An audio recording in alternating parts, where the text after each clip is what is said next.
বন্ধুরা, তোমরা সবাই কেমন আছো? আশা করি সবাই খুব ভালো আছো। আমার পরিবারে তোমাদের জানাই অনেক অনেক ভালোবাসা, শুভেচ্ছা। তো চলে এলাম তোমাদের সামনে নতুন একটা ব্লগ নিয়ে, নতুন একটা দিনে। আশা করছি আজকের ভিডিওটা তোমাদের খুব ভালো লাগবে। তো দেখতে পাচ্ছ, আজকে কিন্তু সকাল সকালই উঠেছি, প্রায় 6টার দিকে। তো প্রথমেই চলে এসেছি রান্নাঘরে, করে নিলাম 2 কাপ চা। তো ও আজকে একটু লেট করে বেরোবে, বলতে 9টার দিকে বেরোবে, ওর আজকে অফিস আছে। তো এদিকে দেখতে পাচ্ছ সকাল সকাল এদিকে চাটাও করে নিয়েছি, তার সাথে এদিকে মুড়ি চানাচুর সব দিয়ে মেখে নিয়েছি।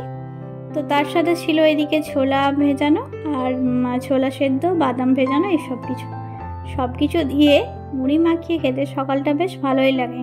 কারণ কাজের প্রেশারে এইদিকে কিন্তু সকালবেলা তোমাদের দাদাভাইয়ের সাথেই খাওয়া হয়, তারপরে একবারে সে রান্না করে দুপুরবেলা, মাঝে আর সেরকম টাইমই হয় না বলতে পারো।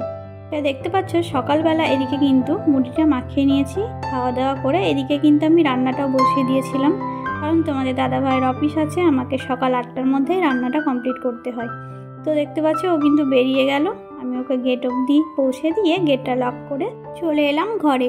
বাকি কাজকর্মগুলো এবার টুকটাক করে নিতে হবে। তারপরে তো দুপুরে রান্না বান্না আছেই, বুঝতে পারছো গৃহবধূর একটা কত সারাদিনে কাজকর্ম লিস্ট থাকে। তো চলো একে একে এবার কাজগুলো করে নিই। ও বেরিয়ে যাওয়ার পরে দেখতে পাচ্ছ স্নান করে চলে এসেছি। এবার হচ্ছে দুপুরের রান্না বান্না শুরু করতে হবে। তো স্নান করে এদিকে জামা কাপড়টা মেলে নিচ্ছি, তারপর কি রান্না হয় চলো ভিডিওটা কন্টিনিউ করতে থাকো।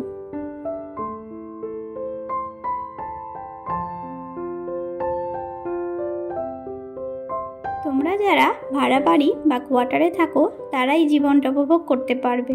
হয়তো সারাদিনই কাউকে না কাউকে, যাদের অফিস টাইম আছে তারা কিন্তু সারাদিন কর্মক্ষেত্রে বাইরেই থাকে, আর যে গৃহবধূ তাকে কিন্তু সারাদিন সে সংসারটা একাই সামলাতে হয়। তেমনই ঠিক আমার জীবনটাও, একে একে কাজ করতে করতে কখন যে বিকেল গড়িয়ে যায় বুঝতেই পারি না।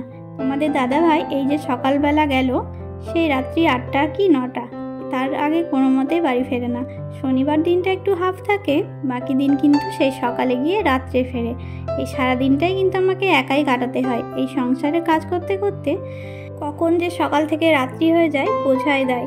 তো দেখতে পাচ্ছ বাইরের কাজকর্ম সব কিন্তু আমি সেরে নিয়েছি, এবার রান্না বান্নার পালা। তার জন্য দেখতে পাচ্ছ সবজিগুলো একে একে চলো কেটে নিই। তো 3 দিন আগে এই চাল কুমড়োটা এনেছিল তোমাদের দাদা ভাই, ও না প্রচুর পরিমাণে একসাথে বাজার করে নেয়, এই জন্য সবজিগুলো একটা করে রয়েই যায়। তো ভাবলাম চলো আজকে 3 দিন হয়ে গেল, এবার না খেলে হয়তো সবজিটা নষ্টই হয়ে যাবে। তো প্রথমে কি করবো, সেই চাল কুমড়োটাকে কেটে নিচ্ছি।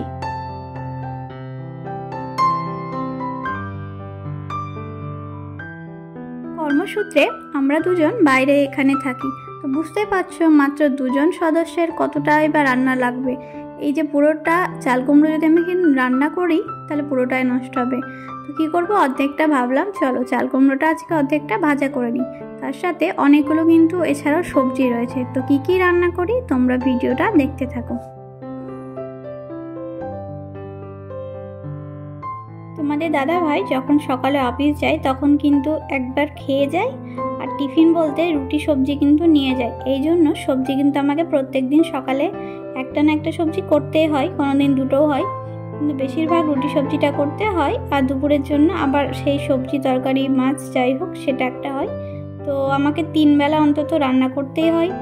তো সকালে সবজি করা হয়ে গেছে অলরেডি একটা, তো ভাবলাম অর্ধেকটা চাল কুমড়ো এদিকে রান্না বসিয়ে দিই। তো দেখতে পাচ্ছ চাল কুমড়োটাকে আমি এদিকে ভাজা করতে বসিয়ে দিয়েছি।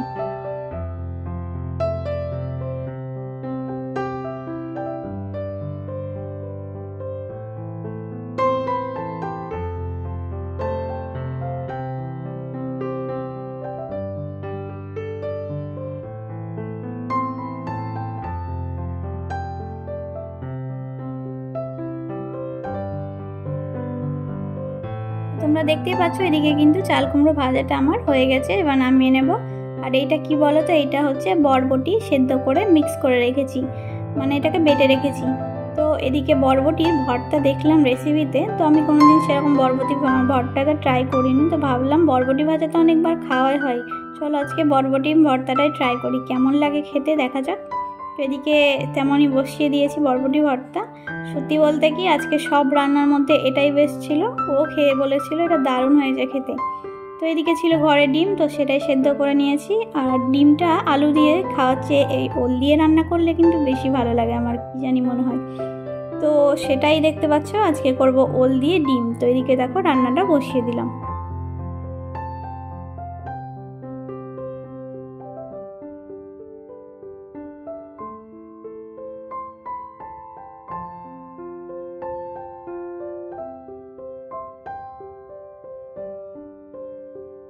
তো দুপুরে সব রান্নাবান্না কমপ্লিট করে আমি খাওয়া দাওয়া করেছিলাম 1:30 নাগাদ। তো খাওয়া দাওয়া করে একটু সন্ধেবেলা একটু ঘুমিয়ে নিয়েছিলাম দুপুরে থেকে। তো দেখতে পাচ্ছ সন্ধেটা জাস্ট একটু হয়ে এসেছে, এখন বাজে ঘড়িতে 6:30 সন্ধে। তো ভাবলাম চলো এবার চা করে নিই। তোমাদের দাদাভাই কিন্তু আজকে একটু তাড়াতাড়ি এসেছে, তো ভাবলাম চা করে নিই। এদিকে করেছিলাম আমার জন্য দুধ চা, আর এদিকে একটু অল্প করে মুড়ি নিয়ে নিয়েছি। আর ও বললো রচা খাবে, তো সেটাই রচা, 2 রকম চা এদিকে করে নিয়েছি। তো চলো এবার চাটা আগে খেয়ে নিই। তো এই যে সামনে জন্মাষ্টমী গেল, তো বাড়িতে থাকলে বুঝতেই পারছো মায়ের কাছে তাল বড়া পায়েস সব কিছুই করা হয়, সব কিছুই খাওয়া হয়। কিন্তু কর্মসূত্রে যেহেতু আমরা এখানে কলকাতায় আছি, তাই সব সময় চাইলে সব খাবার সব সময় করা যায় না। তো আজকে ও যেহেতু রাত্রে এসেছিল, ওকে কিন্তু আসার সময় বলেছিলাম তাল পেলে নিয়ে এসো। তো জন্মাষ্টমীতে তো বাড়িতে থাকলে তালের বড়া খাওয়াই হয়, কেননা এবার আমরা ট্রাই করি এখানে। সাথে কিন্তু পায়েস করার জন্য দুধ ও চালটাও কিন্তু নিয়ে এসেছিল। তো প্রথমে কিন্তু আমি এদিকে পায়েসটা বসিয়ে দিয়েছি। আর দেখতে পাচ্ছ তাল আনতে বলেছিলাম, এই দেখো ও কিন্তু তালটাও নিয়ে চলে এসেছে। আমি কিন্তু এর আগে কোনোদিনও তাল বড়া একা একা বানাইনি, তো কীরকম হবে কি জানি, তবু খাওয়ার ইচ্ছে হলো। আর কি সব সময় তো বাড়ি যাওয়া যায় না, তো এখানে ভাবলাম তো চলো ট্রাই তো করি। কিছু না জানলে কি হবে, ট্রাই করতে করতে অবশ্যই একদিন ঠিক হবে। তো চলো তাল বড়াটাও কিন্তু আমরা এদিকে দেখো স্টার্ট করে দিয়েছি। তো ওকে বললাম চলো এটা একটু খুলে দাও, কিভাবে খোলে, তারপরে এর আঁশটা তো বার করতে হবে খুলে। তো সেটা দিয়েই তো তালটা মাখা হবে, তালের পেস্টটা বার করতে হবে ঘষে। তো এদিকে ও তালটা ছাড়িয়ে দিচ্ছিল। তো তোমরা দেখতে থাকো আমি কি করে তাল বড়াটা বানাই।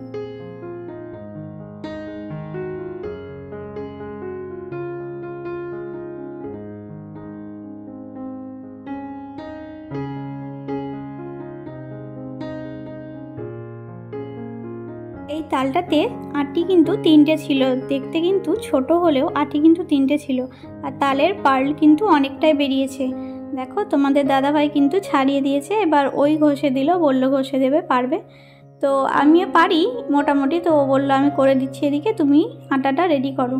তো এদিকে মাখামাখিটা আমি এদিকে রেডি করছিলাম পাশে, ও এদিকে ঘষে দিচ্ছিল। তো দুজন মিলে কোনো কাজ করার চেষ্টা করেছি, কিন্তু তবে ভালোও হয়েছে। তো দুজনেই বুঝতে পারছো প্রথমবার এদিকে করছি, তো ও আমাকে যথেষ্ট হেল্প করেছে এতে। তো এদিকে দেখতে পাচ্ছ বড়াটা কিন্তু আমি এদিকে ভাজতে শুরু করে দিয়েছি।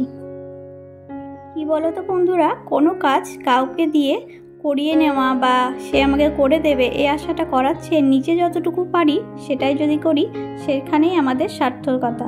তো দেখতে পাচ্ছ এদিকে কিন্তু আমি ভেজে নিয়েছি। আমাদের কিন্তু তাল বড়া অভিযান একদম সাকসেস।